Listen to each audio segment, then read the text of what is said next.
इस घर के लिए तो शायद दीपावली पता नहीं सब दिन के लिए समाप्त हो गई या हो भी पाएगा कि नहीं। आज दीपावली का दिन है और हम एक ऐसे परिवार के बीच हैं जिनके उम्मीद, सपने, खुशी सब कुछ खत्म हो गई। ये दो भाई है, अजीत जी और सुमित जी। आप सब लोग हमें सुन रहे होंगे। मुझे लगता है कि ये वही दूसरा है जहाँ कई बड़ी बड़ी घटनाएं, कभी तीन एक ही परिवार के लोगों को, कभी चेयरमैन को, कई ऐसी बड़ी घटनाएं जिसमें मैं लगातार यहाँ कई आंदोलन भी किया, रोसड़ा भी बंद हुए। लेकिन एक ऐसी घटना जहाँ क्रिमिनल के द्वारा लगातार एक ही परिवार के व्यवसायियों को मारने का प्रयास, या फिर पुलिस कहे तो छिनतई करने का प्रयास। मुझको लगता है कि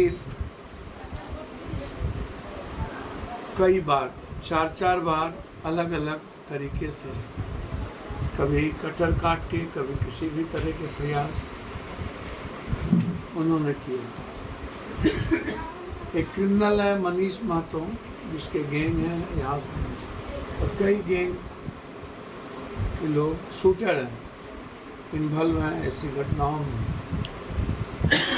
लगातार एसपी, डीएसपी, थाना, परिवार के द्वारा कई बार घटनाओं के बावजूद यह जानकारी दिया गया, एसपी के बातचीत करने के बावजूद भी। आप सोचिएगा, कल्पना, हम जहां कल रात गए थे, जहां मर्डर हुई है, और एक मर्डर कल शाम में हम गए थे, आलोक शर्मा को मारा गया पटना में।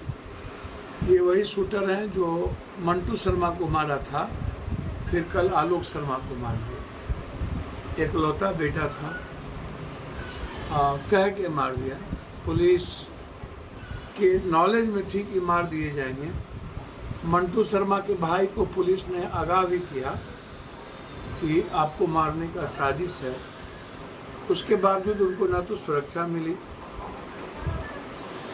और ना कुछ मिला। फिर मीसा जी, कल एक मीसा भारती जी गई थी दानापुर। उन्होंने मृतक के परिवार से कहा कि मैं क्या कर सकता हूँ, पुलिस मेरे अंडर में नहीं है, वो नीतीश जी के अंडर में है। अब आप अंदाजा कीजिए, एक तरफ मीसा जी कहती है कि मेरे अंडर में नहीं है, दूसरी तरफ समस्तीपुर के एसपी खुद अपने सबऑर्डिनेट को फोन करके कहते हैं कि देखो इसको और कार्रवाई करो। दो बच्चे, दो यंग लड़के और अन्य भी परिवार के लोग आपके सामने में, यहाँ परिजन लोग बैठे हैं, बुजुर्ग हैं, उसके दो मासूम छोटे बच्चे हैं, एक 4 साल, एक 2 साल का, एक भाई जो 25 साल का था। दोनों भाई पे निर्भर था ये पूरा परिवार, लेकिन एक साथ 2 भाइयों की मृत्यु हुई और एसपी के कहने के बावजूद भी कोई कार्रवाई नहीं होना। थानेदार की लापरवाही और क्रिमिनल का मनोबल बढ़ते जाना, और फिर अंत में शूटरों के द्वारा, पिस्टल के द्वारा सेम जगहों पर जहां पूर्व में ही 4 घटना घटी थी, उसी क्रिमिनल के द्वारा दोनों को किडनी में एक गोली से मार के दोनों स्पॉट डेड। और उसके बाद एक औपचारिकता निभाई जाती है कि चोरी हुई, छिनतई करने गए थे, मैं नहीं मानता कि कोई छिनतई करने जाने के बाद और सेम जगह किडनी में गोली, एक को आगे से दूसरे को पीछे से, और पुलिस का ये कहना कि पैसे नहीं देने के कारण दोनों की मौत हो गई। मेरा ऐसा मानना है कि यह क्रिमिनल, चूँकि इन लोगों ने लगातार क्रिमिनल के खिलाफ लगातार,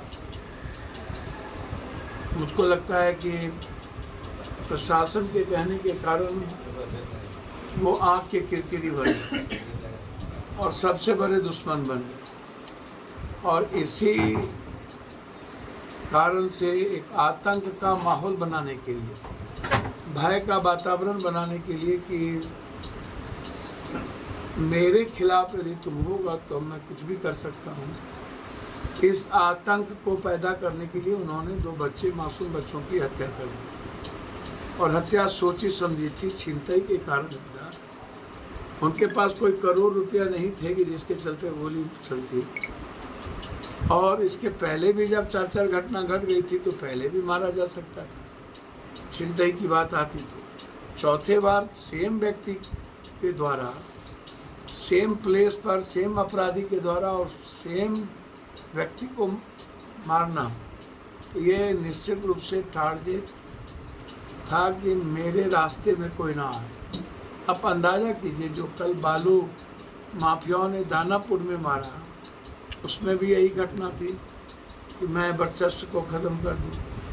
आलोक शर्मा की जो पटना में हत्या हुई, तो ज़मीन के लेकर के वो 2 शूटर जो कुंदन शर्मा को मारा था, उसी ने मारा। तो आखिर क्यों? डर क्यों नहीं? इकबाल क्यों नहीं? क्या आप इनके 2 बच्चों को लौटा सकते हैं? क्या क्रिमिनल को कल बेल नहीं मिलेगी? क्या एसपीडी ट्रायल चला के क्रिमिनल को सज़ा होगी? क्या इस परिवार की जिम्मेदारी सरकार की नहीं थी? क्या सरकार को इस परिवार के बच्चों के परवरिश के लिए मुआवजा देने की ज़रूरत महसूस नहीं हुई? या फिर एक सुरक्षा व्यवस्था जो लगातार, जिन्होंने नाम लेके नेम्ड एफआईआर किया है, क्या उनके परिजन पर क्या हमले नहीं होंगे? तो सुरक्षा की भी जिम्मेदारी नहीं, ज़िंदगी की ज़रूरत की भी जिम्मेदारी नहीं, इकबाल भी नहीं, एसपीडी ट्रायल भी नहीं, और फिर लगातार रोसड़ा में घटना, और रोसड़ा में घटना के बाद बिल्कुल सब कुछ मस्त। मैंने कई बार कहा, यहाँ के लोग अपराधियों के खिलाफ लड़ना नहीं चाहते। हम पदयात्रा की बात यहाँ से किए कि हम अपराधियों के खिलाफ रोसड़ा से पदयात्रा समस्तीपुर करेंगे, और ज़रूरत पड़ेगी तो पटना भी चलेंगे। लेकिन दोनों ब्लॉक के प्रमुख से लेके मुखिया, पूर्व मुखिया, सभी लोगों से मैंने आग्रह किया। इसके पहले भी मैंने चौर के बीच में एक सुरक्षा की बात मैंने उठाई थी। फिर जहाँ ये घटना घटी वो भी बहुत लंबा गैप है। यहाँ के लोगों के द्वारा यह कहना कि ना तो रात में किसी तरह की पोल पर लाइट की व्यवस्था है और ना ही गश्ती की व्यवस्था है। तो एक तरफ चौर जहाँ लंबा गैप है, जहाँ लगातार घटना घटती है,